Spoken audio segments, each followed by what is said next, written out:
Oscar-winning writer Brian Helgeland is back with a new film, Finestkind, which is very close to his heart. Brian, thank you so much for your time today. Yeah, thank you for having me. The film is coming to us on Paramount Plus.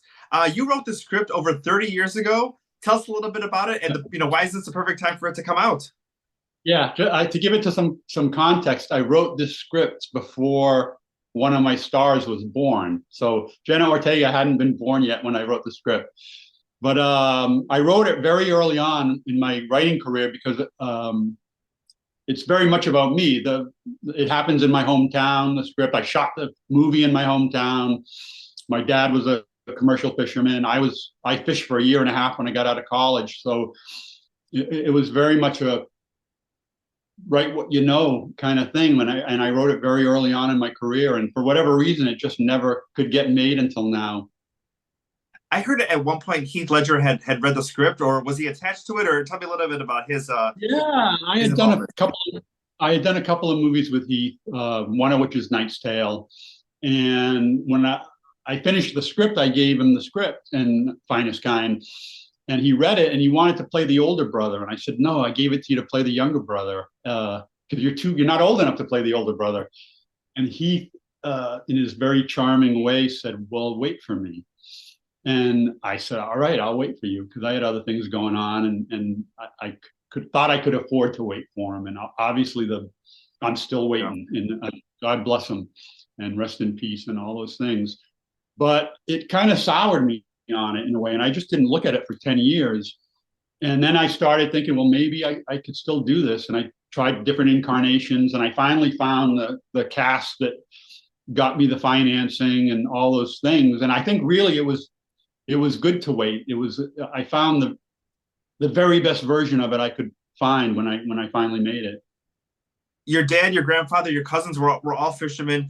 You wrote this after you being a year and a half in that industry. What was it like coming back to it? Like you said, later on, like, was it still the same version that you remember, or the same impact of those stories, or maybe even more powerful this time around? Yeah, no, it really was. And the same kind of guys were fishing that I had sort of been so enamored with when I was fishing, and that nothing had changed as far as the deck, how things worked.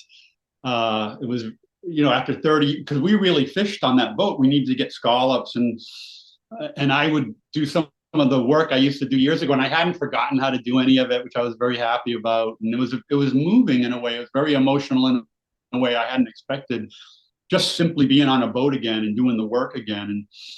And one of my captains, when I was in my early 20s, was the owner of the boat now. He was an old man now. He was 80 years old, but he was still there. And I hadn't seen him in years, and we picked up right where we left off. So it was moving. I love that it was a full circle moment for you to create this film. You mentioned Jenna Ortega wasn't alive when you first initially wrote the script, but she talks about doing her own stunts in the movie. Tell us a little bit about that conversation and having her doing her own stunts. Yeah, so we have Jenna driving. It's a one-car chase scene, basically. She's trying to get someone from point A to point B in time. And she'd have to drive up on the sidewalk and drive between stunt cars and all these things. And we just, you start out just wanting to get her face behind the wheel a little bit so you can cut it in with the stunt person. And she kept saying, I can go faster, I can go faster, I can go faster. And I kept in increments. I'd say, at first I joked and I said, well, I go 6 miles an hour faster on this next take. And we did the take, and the stunt driver, the driving coordinator came running over to me, and he goes, you know what? She just drove exactly 6 miles an hour faster, which is kind of impossible. And I said, really? He goes, yeah. And then we let her go faster and faster. And it reached the point where she was driving the paint off that car.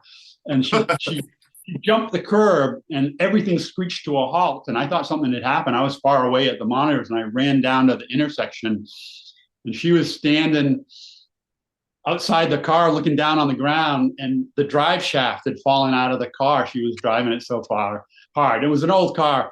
And she's like, I don't know what that is, but I'm really sorry. So you got your start writing for horror films, and I think I remember being a kid, and Tales of the Crypt and Nightmare on Elm Street 4 were like those two, remember, first spooky things that I remember watching as a kid. How did being a part of that genre kind of influence the rest of your career? Well, it was great because I was young, 24, 25 years old, and it was it was a kind of renaissance for horror films around that time in the late 80s.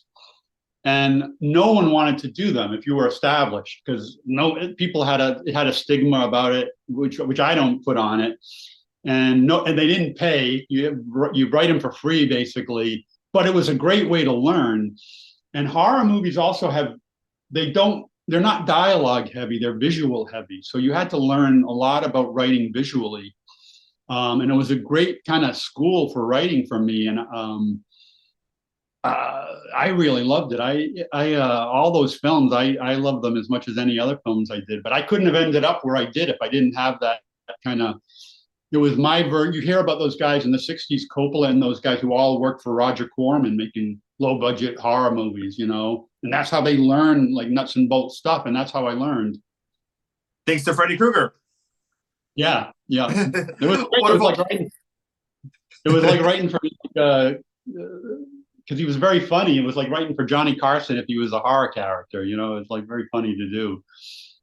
Awesome. Well, Brian, thank you so much for your time today. Finestkind coming to us December 15th on Paramount Plus. All right. Thank you. Thank you so much.